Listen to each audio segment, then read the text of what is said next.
سلام دوستان عزیز، اینک ما چالش نوبتی رو در حوض تختچه میگذارونیم با کارمندان این حوض. اینک 5 نفر ما انتخاب کردیم. کسی شاورما رو یکو میخورد. مقام اول 100 سومون، مقام دوم 70 سومون و مقام سوم 50 سومون. شما تیارین؟ بله. تمام.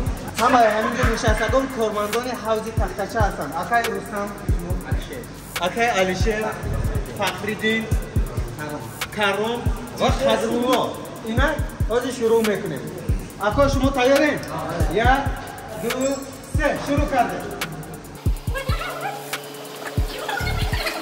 یا دوستان خیلی هیجان رفته ایستاده است. این شاورما خوری هم آسان نبوده است. آفرین مقام اول رو ما اونجا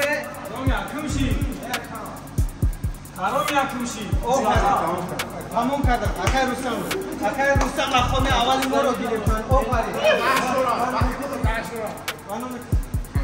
کرم مقام دوم ما رو گرفتن. اینک مقام سوم رو مقام سوم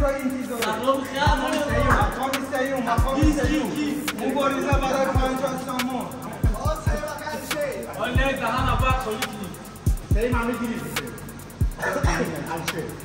آقای علیشیر معلوم است که آقای علیشیر مقام سوم ما رو گرفتن.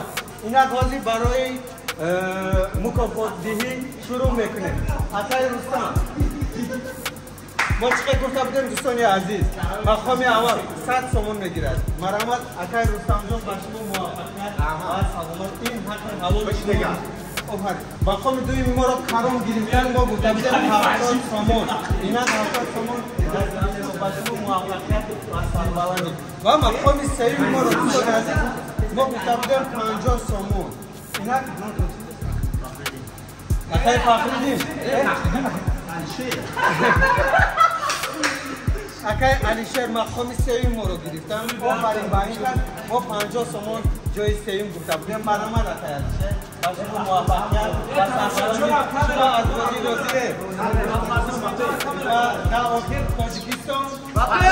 آفرین دوستان عزیز ما در تختچه حضور داشتیم. آدمایی که تا نیستن خیلی مقام یکم دوم سوم رو گرفتن و اینا موفقیت و سربلندی. ما در حوض تختچه حضور داشتیم دوستان عزیز. اینا دیگه تونید اومده در اینجا با همراه دوستان، رفیقان، عائله اومده وقتتون رو خوش گذرونید. و شما موفقیت و سربلندی.